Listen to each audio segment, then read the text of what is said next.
Not your average tabletop. Woohoo! Hey everyone, welcome back to Not Your Average Tabletop. I'm Mac. I'm Zach. And I'm Pepper. And today we are doing a CHIPPI review for... Scythe. Yes, Stonemaier Games' Scythe. I'm the only one not wearing a Scythe shirt. Yeah. What's wrong with you? It's Stonemaier. Stonemaier. Stonemaier. I'll give you that. I have a mech on mine. And I've got something else. Yep. Secret. Secrets. So, we're going to do a CHIPPI. Yes. So, as part of our Stone Timber, we're doing a video on something related to Stonemaier Games every day of September to celebrate 10 years of Stonemaier Games. And now we are going in order, kind of in the order the games actually came out. This is going to be around the first week or so of September, Stone Timber. But yeah, so for CHIPPIs, what we do, if you haven't seen it before, CHIPPI review, each letter in CHIPPI stands for a piece of something we talk about relating to the game. So core mechanisms, history, investment, presentation, preference, and it factor. And then use a mathematical formula in order to come up with an overall score for that game. Dr. Reiner Knizia come up with it for us. We had to go to the doctor, the good doctor, Nice. Reiner Knizia, to come up with our mathematical equation. Yeah, we will be talking about Scythe.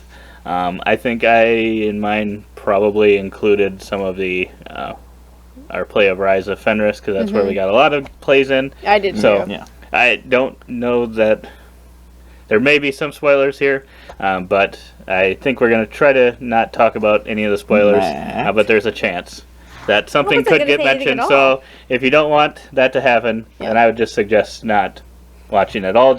Or this section you can skip to history. Well, actually no. Don't watch it all if you don't want any chance. This is an unplug. You shouldn't have even looked at his shirt. But definitely subscribe and check out our other Stone Timber content. Subscribe, go buy Fenris, play it, come back, and watch. There we go. Plug. But there's your fair warning. But yeah, then we'll just go into core mechanisms. You did not play Rise of Fenris. I did not. So that's something I've not played any expansion content. Yes. No. Okay. So we'll just get right into the core mechanisms of the game, kind of everything that makes it up. And I'm just going to start off with a bang and a 10.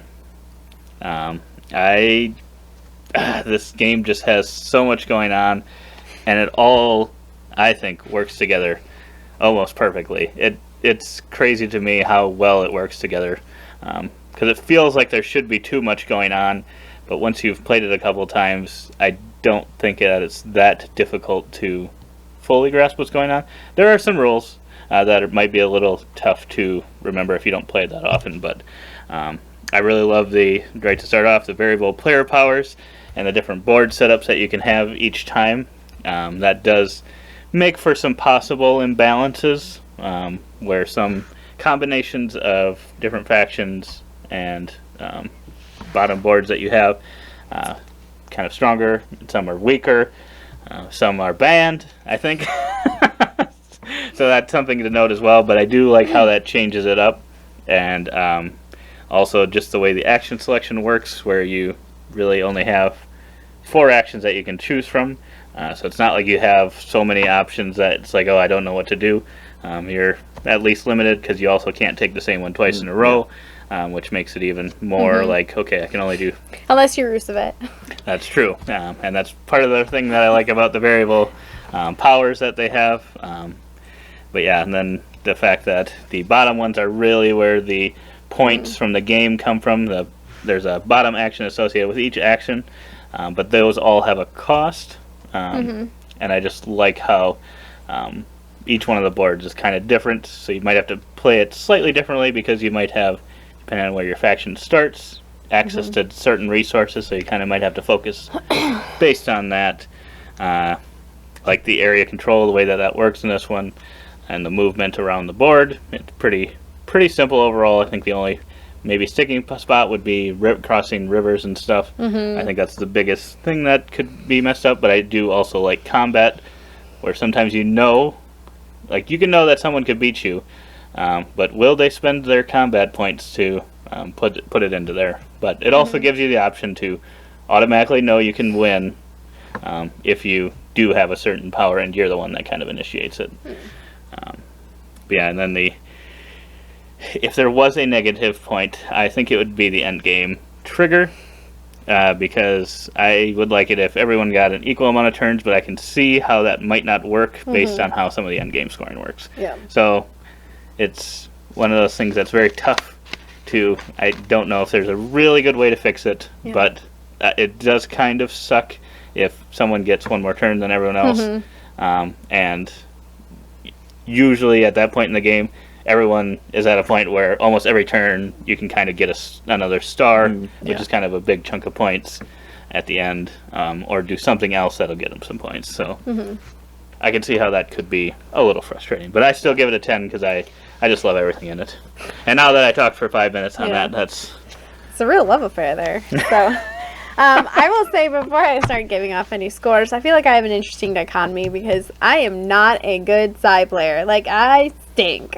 Okay? Like, I'm not very good at it. So I would just claim that, like, even though I'm not very good at it, I feel like my scores are based upon my own personal experience and the fact that we played a 10 by 10 last year, and it only made me like the game more. Not that I disliked it before, but like I feel like I'm growing on it. And it, for someone like me who's not like a natural born strategist, I feel like this game takes a while to warm up to. So I just feel like I need to like disclaim that because you're so good at Scythe that it's like easy to understand why you like it so much. So I feel like I just gotta say that before I give my scores. So, all right, the core mechanics for me was a 7. So I really enjoy, like Zach said, the variability and who you can match with. I really love, going out there trying to get some stuff. I love the production factor of it. I love, the way you have to move your little peg around and you can't put it in the same spot twice, and just like trying to reach goals or trying to get the thing that's on your card, and all of those pieces are just really exciting to me. I will say that I dropped it down just a little bit because the combat is good for the game. Okay, it's good for the game. The game needs it. I don't like it because I cannot focus. There's so much going on in this game that it's hard for me to even plan like a move or two before I'm like lost and something doesn't work out or someone can interrupt that, and so that for me is very challenging. The other piece is that not all of the factions are created equal, and yes, there are some graphs out there that help you plan your factions, and the industrial boards, I think they are, or whatever, that help you have a more fair game. But that if you're not aware of those, or if you're not familiar with that, then I can see how that could maybe be a little hard, especially if you're playing like one of the bottom ones and it's not even on purpose, like it's just on accident, that's how it came out. I feel like you definitely have an uphill battle. I also am not a big fan of the end game scoring. It's like you gotta have all your people out to like all the different places that you possibly can, and then it just ends, and it's like you don't always know, and you're watching the star thing, but it's hard because you're always trying to get more, but like at the same time you're trying to get your people out there, so it's kind of a weird dichotomy. And lastly, I just am not a fan of the river stuff. Like, it's so hard to cross those stupid rivers because I can't ever get my mechs out because whatever it is, no matter what, I always get that stupid board that costs like 4 coins or whatever to get your mechs out, or 4 logs or 4 iron or something, and I'm on... You'd get coins. Yeah. It's like 4 iron that you have to pay to get the mechs. But, of course, I'm not on a land marker that has iron, so then you're like, what do I do? And so so there's just a couple of small things about it that I still find like super challenging, but I'm working through it and I'm trying to get better at the game. So that's just kind of so it's very good, it's very well put together. The little things that I have are just personal items that I have not been able to surmount yet. So Okay, time for my monologue. Pepper has not played it nearly as much. sorry. Not nearly as much. I agree with both of you. You've said pretty much every point there is to say. Sorry, Jesse. It's got a lot going on and a lot of good stuff, and it all works really well. I do like kind of the production, how it just gets greater and greater depending on how many people you have there. I really like that part of it. Yep. But while everything else is also great and works together very well, I don't personally like it that much. Did you give us a score yet? I gave it a 6.75. Okay. It's all about being efficient with your turns, especially when someone is just levels steps ahead of you. Yeah. And it's like, it's just not a good feeling when I play the game. When I look back over my past few turns and I'm like, that was not the most efficient way to use those actions. So it's... He's uncannily good at those types of games that have Yeah. efficiency quotas. Yeah. So again, it's not a game problem. It's more of a pepper problem. But yeah, it is solid, but just not what I'm looking for. Yeah. Mm-hmm. Yeah, then we get into history. So with the Rise of Fenris, we definitely have 10. I don't know how many times you've played 4. it. Okay. But then I'll get into investment so I can get another 10-minute thing. No. Pepper, you can lead us off with investment. My investment is also 6.75 here. I think there's a lot to explore in this game. I think it's a long game, and I think there's probably a lot that you have to invest into your strategy, and kind of, like you said, getting to know the game better and getting to know the different factions and how to play them well and how to be efficient. So I think there's a lot of investment there. That could be good for some people. That could be bad for some people. For me, it's more of a negative. Kind of feeling like, I have to play this again and again to really get it. But there is still a ton to explore in the game, so that does keep it from being a very low score. I put a 7, so just a little bit above Pepper here. I do think it is a very long game, or it can be, unless you've got a pro who can do it in 25 turns or something. Yeah, some can even do it in less than that. Yeah. And you guys say that I'm an expert at this game, and I'm not at that level, even close to that Well, no, level. but I would say in our gaming circle, you are by far the most proficient at the game. Your brother's pretty good at the game. He is.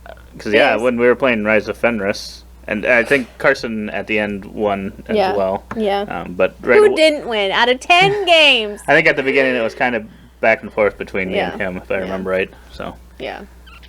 Yeah, I agree. So yeah, it is just a very long game. The setup does take a little while, even though we have I feel like it's gone. The setup isn't as much now that we have the special organization from Broken Token, but it wasn't that bad before anyway. But we got the legendary box. yeah, it's still it's a big board. There's a lot of things divvy out, so that kind of just plays into it.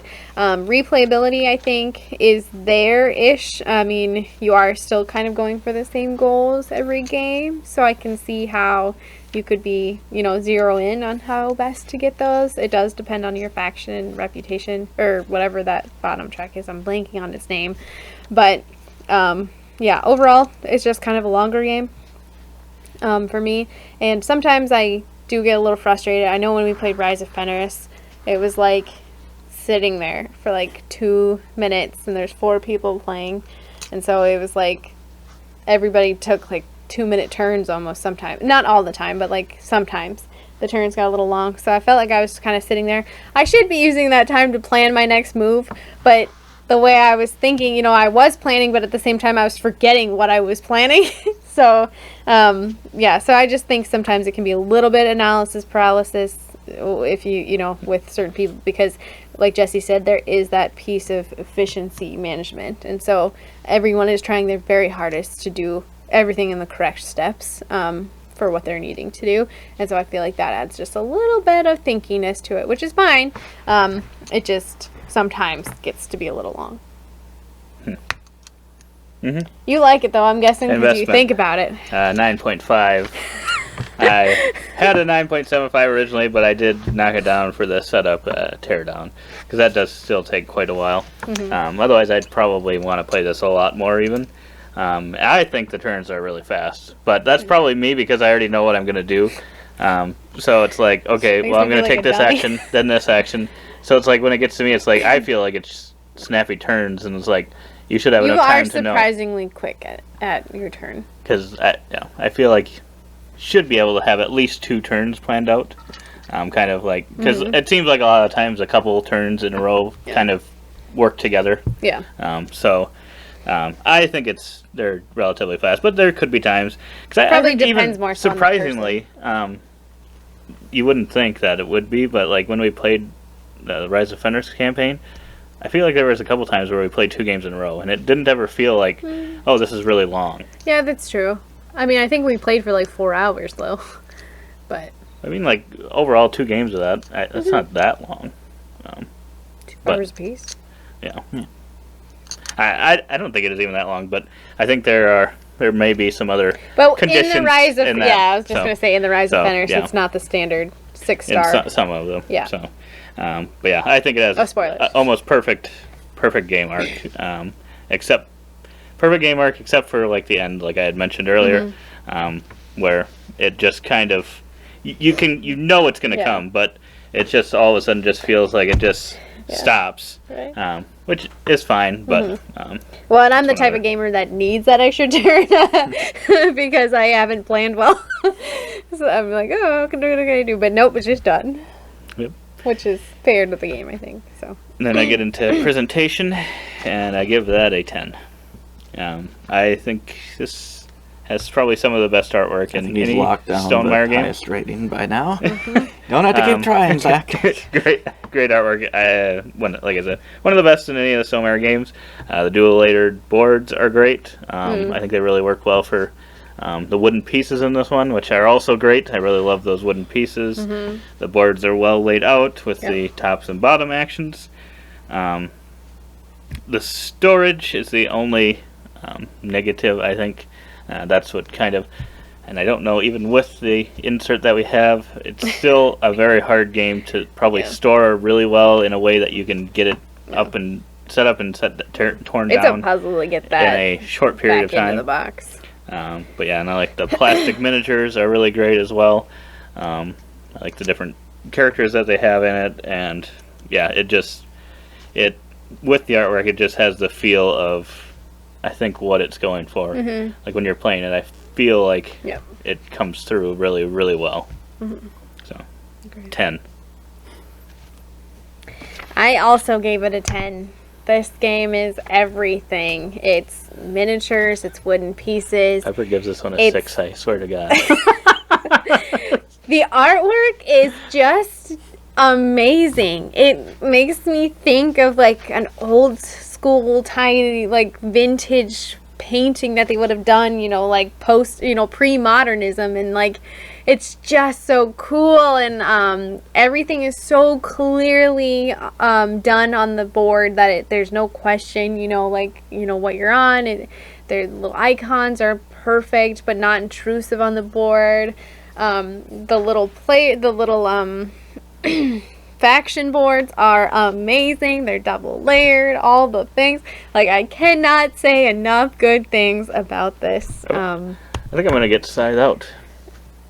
Okay, yeah, We're gonna play it right in the I'm middle. just thinking right now, I'm like, we played it like 13 times, or 10 times at least last year. I'm like, I don't know that we played it once yet, and we need to get it to the table right now. So, Pepper, I can tell he's really excited about that. yeah. Okay, Pepper, this is where I assume you a little higher. Maybe not 10, but...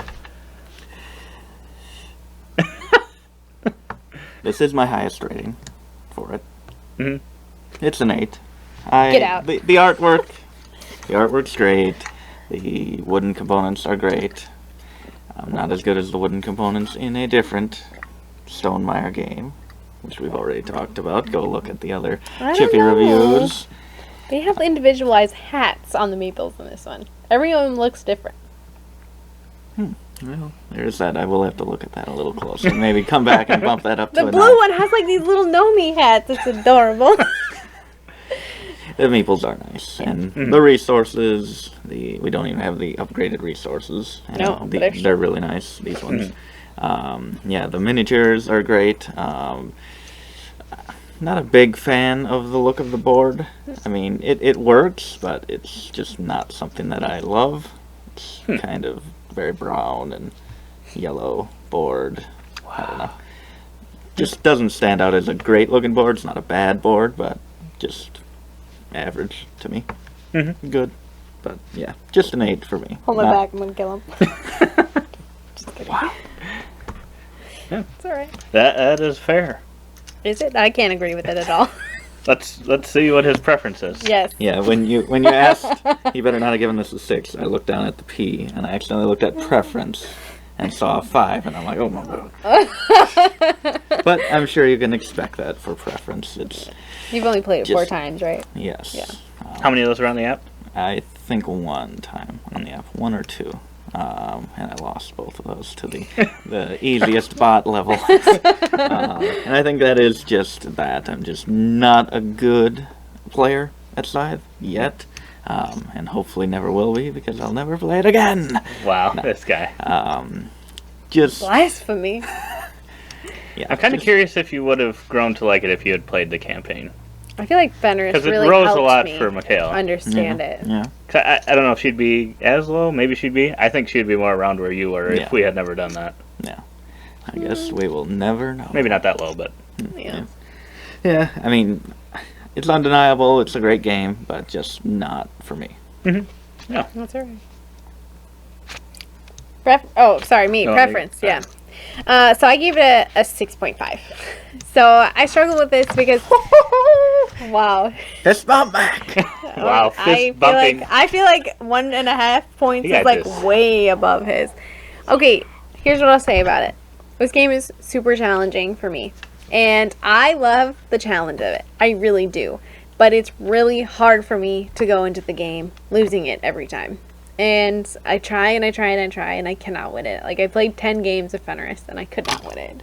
So I feel like for me that just kind of hurts it, because it's a reflection of myself not doing well at the game no matter how hard I try. And so I do really want to play it. Like I just said right now, I'd love to take it out and play it, you know, when we get done with this piece, but it's not a game that I can play constantly or like, you know, like every week or something like that. And so I feel like that's just where it stops for me, because I just don't have the ability yet to win it. So You just got to play it just us two, then I know. easy win. Then I'll have a win under my belt, feel more confident, and the preference will go. Then I'll destroy her and I'll be like, oh, this is a great game, Zach. Taking off my pick. No, just kidding.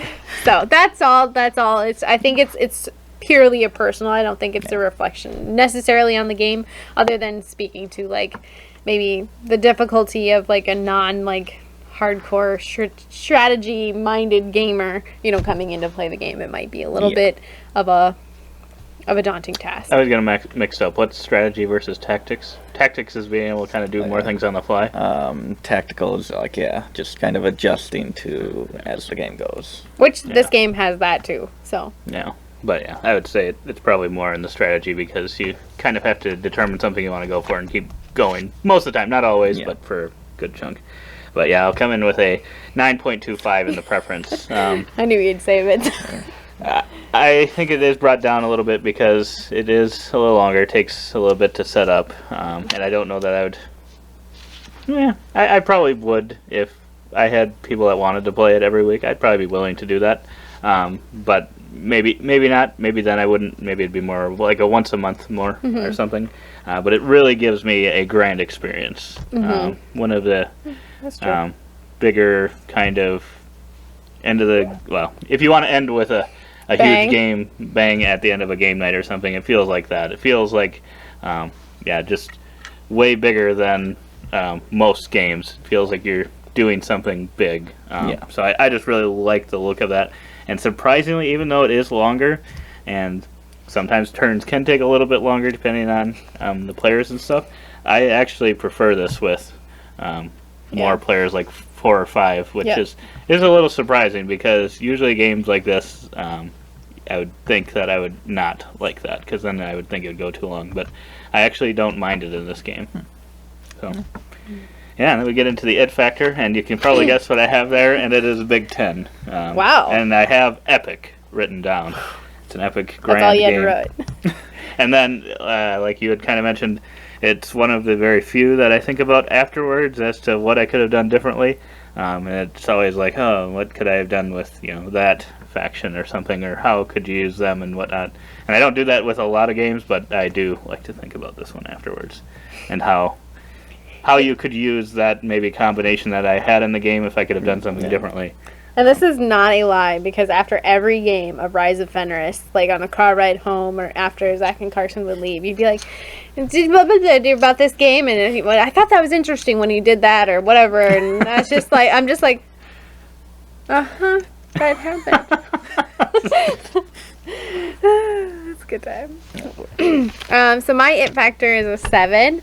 So I think like thematically, like world building, this game is crazy good. Like it's like, I don't even know, like it's like Harry Potter, I feel like was like the thing that brought like fantasy like really out into like the reading, like, and then to cross over it into movies. Like this is, I feel like, something for like board gaming that could be like very similar, like build a book off of it, build a movie off of it or something. Like I feel like the content would be there, and so I feel like that this game is super strong.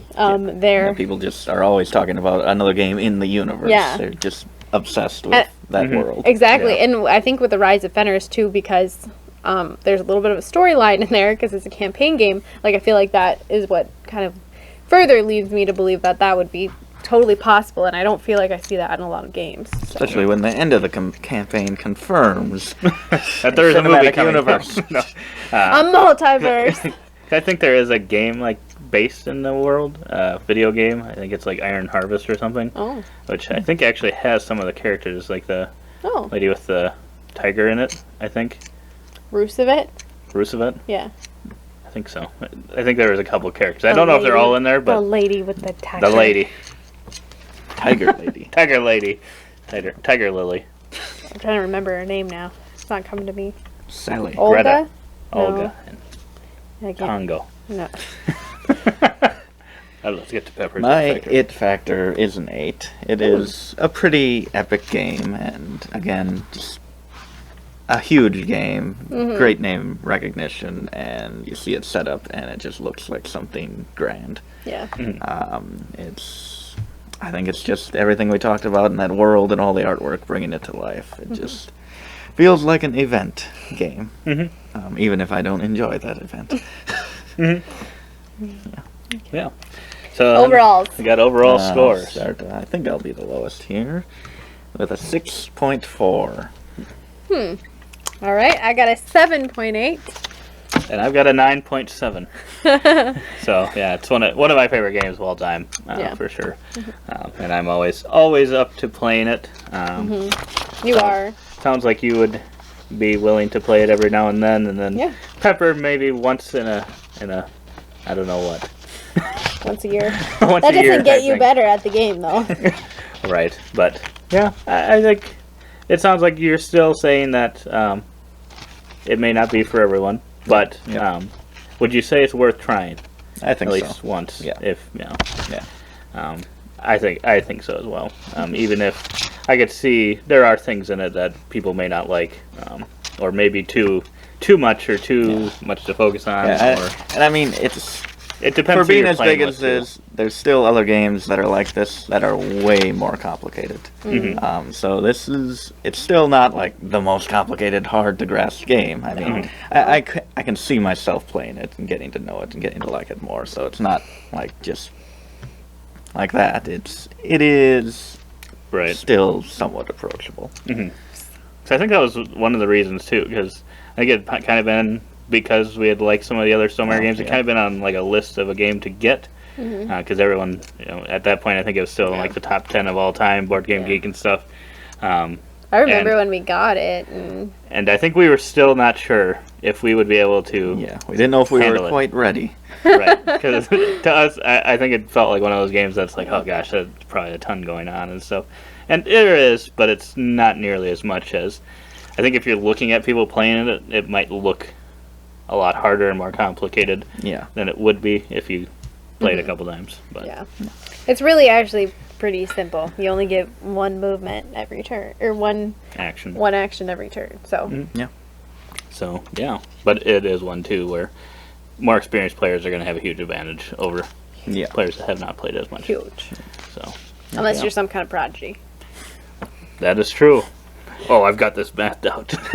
This is easy. One look at the board. I got you in 12 turns. But yeah, that's our thoughts on Scythe. If you've made it this far, we definitely appreciate it, and would appreciate a thumbs up if you'd want to give that out. Otherwise, if you want to see other content, I think we're going to probably have some other side content as well as other Stonemaier content throughout the month. Subscribe, hit the notifications so you can kind of see if there's anything that It's free. piques your interest. It's free. No charge. But otherwise, we hope to see you on those other videos. And as always, don't forget to Keep on nibbling. Like and subscribe. on our content.